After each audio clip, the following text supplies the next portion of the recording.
So I want you to meet two hypothetical students. We've got Harry and Percy. Now, both Harry and Percy are ambitious and conscientious and hardworking. They enjoy setting goals for themselves and they feel motivated when they make progress towards them. But when they get feedback on their work, they react quite differently. Harry appreciates constructive criticism and he's willing to learn from his mistakes.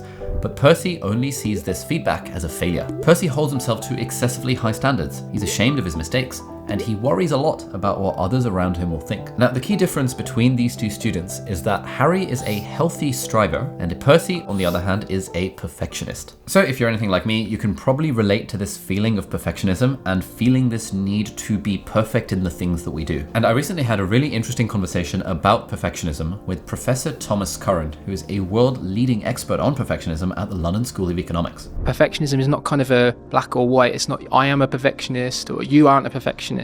But it's really, where we sit on the perfectionism spectrum. And some of us will be more perfectionistic on that spectrum, some will be a little less, most will be in the middle. And the big contribution, I think, of my work is showing that middle bit of the perfectionism spectrum, where most of us sit, is slowly creeping upwards. And we're seeing growing levels of perfectionism over time, particularly among young people. So in this video, we're going to go through why being a perfectionist is generally not actually a good thing. And then in the second part of the video, we're going to look at some of the ways that we can overcome perfectionism and strive towards being more like a healthy, striving Harry and less like a perfectionist Percy.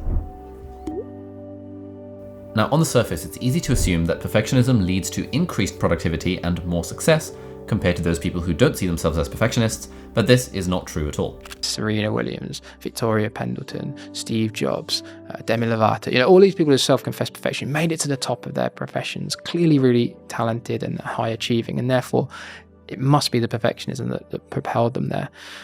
When we look at the data, however, we find no relationship between perfectionism and performance.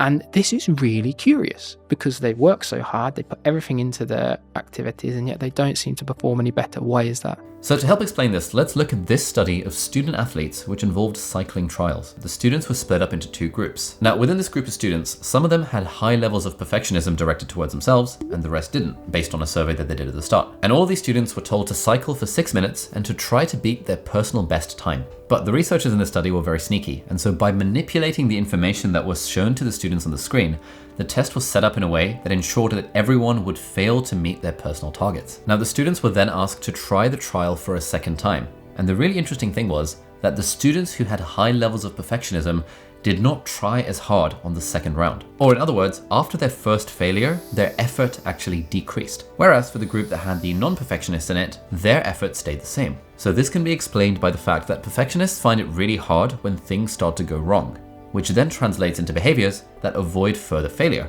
otherwise known as procrastination. So being a perfectionist tends not to actually make you perform better, it tends to make you perform worse if you've had a setback. But then the second reason why perfectionism is not associated with better performance is because although perfectionists tend to work very hard, they probably work too hard. And this means that they often tend to start making compromises in their life. Like, it's very easy to miss a few hours of sleep just to work on an assignment to try and make it perfect, or spending way too much time on that presentation at work to make it that much better. But ultimately, even though this might look good on paper, these sacrifices are what lead a perfectionist towards less productivity, less success, and way more burnout.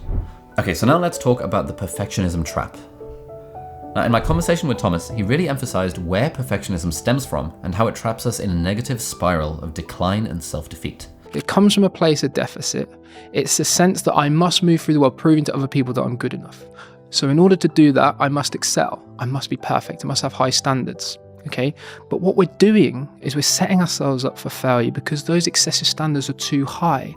So when perfectionists set their standards really high, it means that there is a higher chance that those standards are not met, or in other words, failure. This failure then causes feelings of shame and guilt and anxiety and stress and low self-esteem, which means they overcompensate by setting themselves even higher standards next time. And this spiral goes on, getting worse and worse each time.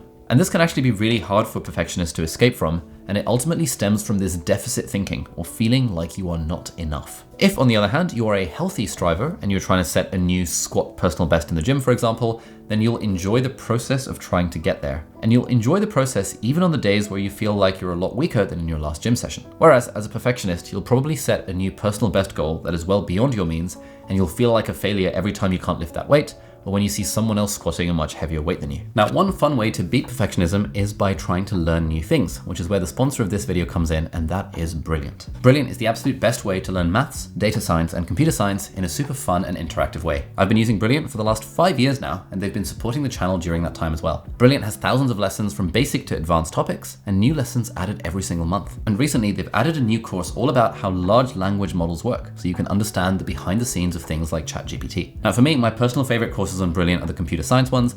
As you guys might know, when I applied to medical school, I was kind of torn between medicine and computer science, and I went with medicine in the end, which I don't regret. But I always felt like, I really want to learn the principles of computer science because I didn't get a chance to do that at university. And actually, thanks to the courses over on Brilliant over the last few years, I've managed to brush up my knowledge of the fundamentals of computer science, data, and algorithms. And in particular, their new Thinking in Code course is really great for helping you learn the principles of coding, but applied to real-world practical problems immediately. Whatever your skill level, Brilliant customizes content to fit your needs and lets you solve at your own pace. You can take a quick quiz when you sign up, and you'll be matched with content that fits your abilities and interests, whether you're a complete beginner or you're ready to write programs for a quantum computer. Now, if any of this sounds up your street, then you can try everything Brilliant has to offer completely for free for a full 30 days.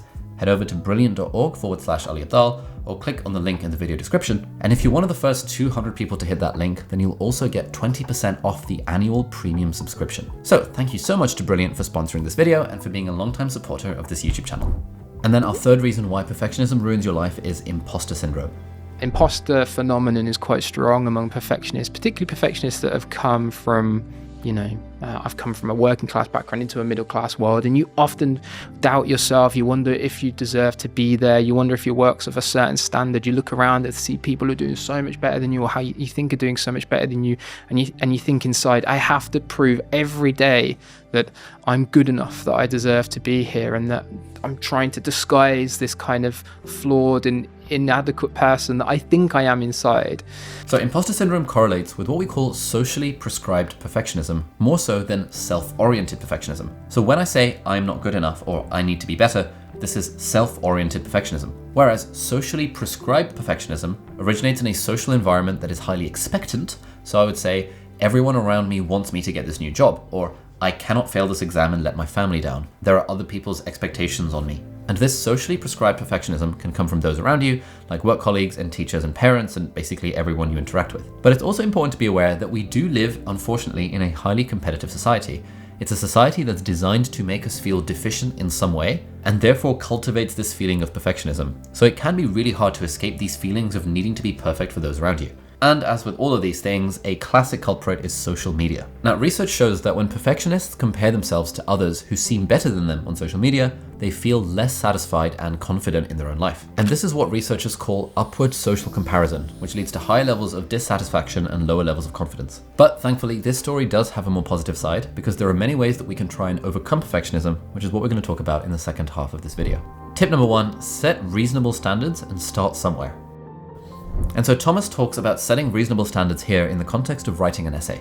I just say just write something. Write a letter to your mum.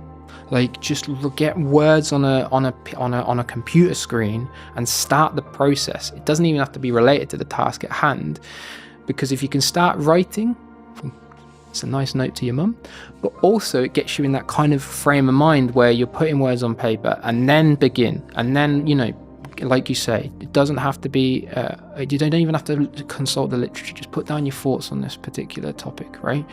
And then begin to iterate. Now, there's a concept in economics that is directly related to what we're talking about here, the law of diminishing returns. This means that up to a certain point, there is an increase in output with increasing input or effort. But after that point, called the point of diminishing returns, the increases in output grow smaller and smaller with the same increase in input. There also comes a point where outputs start to even decline, the point of negative returns. And this applies perfectly to working hours, for example. Like, let's say you're working 40 hours a week at your job or your studies or whatever the thing might be. Those first 40 hours are probably going to be more effective than the next 40 hours. Like, your 80th hour is probably not going to be anywhere near as productive as your 20th hour because you're just getting tired. And actually, if you keep working past the 90th and the 100th hour, you'll probably get to a point of negative returns, i.e. you'll be doing actively bad work rather than very good work. And so if you're a perfectionist, then you might often find yourself in that dangerous territory past the point of diminishing and maybe even negative returns. And that's why it's always important to set our standards to a reasonable level and not set them too high. And the way I like to think of this is basically lower the bar. Whenever I feel like I'm procrastinating or feeling too perfectionist about something, I remind myself I have to lower the bar. And this sounds bad. It sounds like, oh my God, you're embracing mediocrity. It's like, yes, I am embracing mediocrity, because otherwise I would allow perfect to be the enemy of good. Perfectionism and procrastination would then hold me back. Now, there's two main reasons why you should lower the bar and just set reasonable standards rather than high standards. The first one is that if you don't set your standards too high to begin with, then it's a lot easier to start. Now, when it comes to procrastination, as I've written about in my book and talked about ad nauseum, by the way, you should check out my book if you haven't already, link down below. And if you have, please leave an Amazon review, lol. Anyway, we know from all this stuff that like getting started with things is often the hardest part. Procrastination is a problem with getting started rather than a problem with doing the thing once you've gotten started. And perfectionism often leads to procrastination because perfectionists are so afraid of failure and would much prefer to avoid failing, and so they don't even start in the first place. Therefore, what we do is we lower our standards, we lower the bar, and that lets us simply start somewhere. And reason number two for lowering your standards is that if you set reasonable standards rather than very high standards, you will also lower the risk of burnout. And so really the way we do this is that for whatever we're working on, we try and establish the standard of good enough. Like, what does good enough mean to you in this specific case? And then once you've met your expectations of the task and you have satisfied your level of good enough, then you can stop and move on to something else. Now, it is okay sometimes to set your expectations a little higher and to enter the zone of diminishing returns, because sometimes you do want to challenge yourself and go above and beyond what's expected of you. But it's important to remember that A, we can't do this with everything, so we shouldn't try because that's a recipe for burnout. And B, especially if you're new to something or you have a tendency to procrastinate on the thing, high standards are actually holding you back rather than serving you in that context. By the way, one of my favorite things to do to overcome these sorts of negative feelings that lead to things like procrastination and perfectionism is journaling. And because I'm weird, I like to collect journaling prompts and journaling methods. And because people always ask me about it, I've put them all into this journaling hub, which is completely free for you to access. It'll be linked down below. You just put in your email and then you'll get linked to this like massive database of journaling prompts. And every time I come up with a new prompt or discover a new prompt, I add it to the database. It's completely free. You might as well. It's linked down below. All right, so tip number two for overcoming perfectionism is surrendering and simply letting life happen. Sometimes for no good reason we fail. Sometimes things happen to us that we have no control over.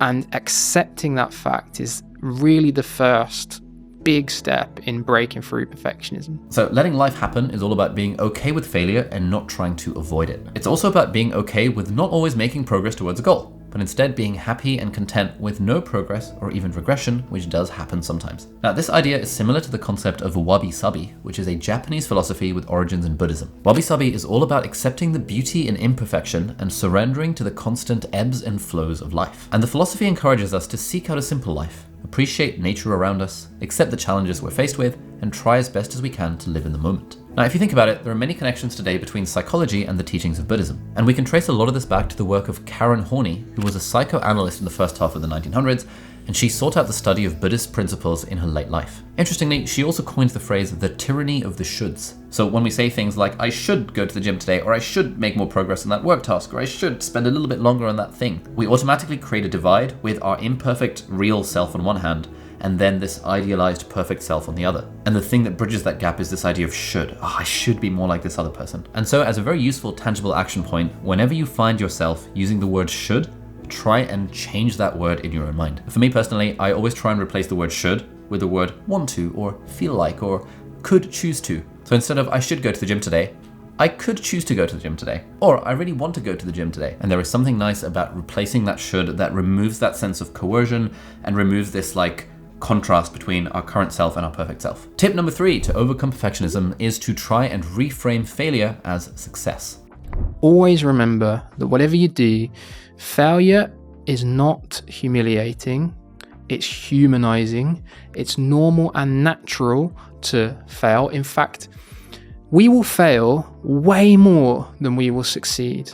You have one success, it's followed by infinite amounts of failure. Now, one way to think about this is that kind of this idea of dealing with failure is something that you level up at over time. Like most of us start at level 1, where we view failure as being a really bad thing. Failure is really bad. Then at some point in our life, we graduate to level 2, which is this idea that, failing is actually normal. It is normal to fail. Then at some point, we graduate to number 3, which is, hey, failure is a learning process. I learned something from the thing. And at some point, we might graduate to level 4, which is just viewing failure as a success. Like, it's absolutely fantastic that I failed because now I've got more data, I've learned some things, You know, a bad day for the ego is a good day for the soul, all of that kind of fun stuff. And so a question to ask yourself is, where are you currently on this level 1 to 4 spectrum of how you think about failure? And what would it take to get to the next level? Tip number 4 for beating perfectionism is to step outside of your comfort zone fairly regularly.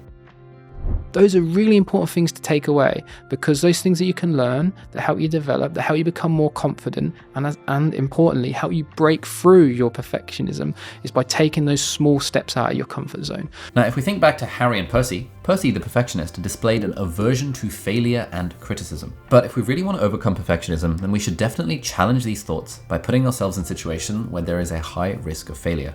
And that means stepping outside of our comfort zone. For example, when I realized that I wasn't particularly charismatic and wanted to improve my charisma levels, I realized that I'd be stepping outside of my comfort zone by forcing myself to put my hand up in every single classroom session or every lecture at medical school and to ask some sort of question. And that was good, because initially it was really scary, but it helped me get outside of my comfort zone and made me realize, it's not so bad. No one actually cares. Starting this YouTube channel in 2017, it's kind of weird walking around university with a big ass camera filming people. My name's Ali, medical student. You should look me up. And now, vlogging in public is still kind of scary, but I've been doing this for like 7 years now, so it's definitely squarely within my comfort zone. Now, this might go without saying, but stepping outside our comfort zone is inherently uncomfortable. It might not feel good. Even though the book is called Feel Good Productivity, it's not that every single moment of your life has to feel good and has to feel comfortable. Sometimes stepping outside of our comfort zone and embracing that discomfort drives feeling good in the long term. One exercise I find really helpful here is Tim Ferriss's fear setting exercise, which is part of the journaling hub that we've talked about, so you can check that down below if you feel like it. And then tip number 5 for overcoming perfectionism is to sketch out your goals. And if you're especially perfectionistic, having rigid, firm, and what are often lofty goals is going to be really problematic, because you may not meet them, and you may not meet them for, no good reason. And I like to think of this as having like vague, sketchy goals rather than very specific goals. And there is some evidence about this that I do actually talk about in my book, where basically researchers have tested this difference between specific goals and more vague goals in the context of trying to encourage people to do exercise. And they have people set different goals before they walk for 6 minutes. Now, some of the people set SMART goals, which are specific, measurable, achievable, realistic, and time-bound. And you would think that their performance would be best, but the distance that they walked was no different to those who set what we call open goals. Now, open goals are those that are designed to be non-specific, open-ended, and exploratory. So saying something like, I'll see how far I can walk in 6 minutes, instead of, I need to walk 600 meters in 6 minutes. Now, interestingly, open goals could even be better than SMART goals in some cases, because in this study, these goals meant people increased their perceived performance, and this can ultimately make you feel more optimistic and more confident. And in fact, those who set the open goals were more keen to repeat the walking test compared to those who set SMART goals. Now, the way I like to use this information is that, SMART goals are still very useful, but if you're a beginner at something, if you're new to it, or if you're struggling with perfectionism, actually making your goal less SMART, making it less specific, less ambitious, and more vague, often that is the thing that will help you beat the perfectionism and get started with the thing. And then yes, of course, if you're trying to improve your standards and get better over time, SMART goals are super helpful. But if not, then I like to use something called NICE goals, NICE goals, which I talk about in chapter 4, I think, of my book. NICE stands for near term, input-based, controllable, and energizing. So what can I do in the next week, near term? What's an input that I can control? So how many steps I walk is an input I can control, whereas like my position in the race is an output that's outside of my control because it depends on other people. So near term, input-based, controllable, and energizing. How can I make the process energizing and enjoyable? So hopefully there was at least something that you took away from this video to help combat perfectionism. And if you're interested in the whole interview I did with Thomas Curran, who's an expert in the topic, you can check that out on my podcast right over here. Thank you so much for watching, and I'll see you next time. Bye-bye.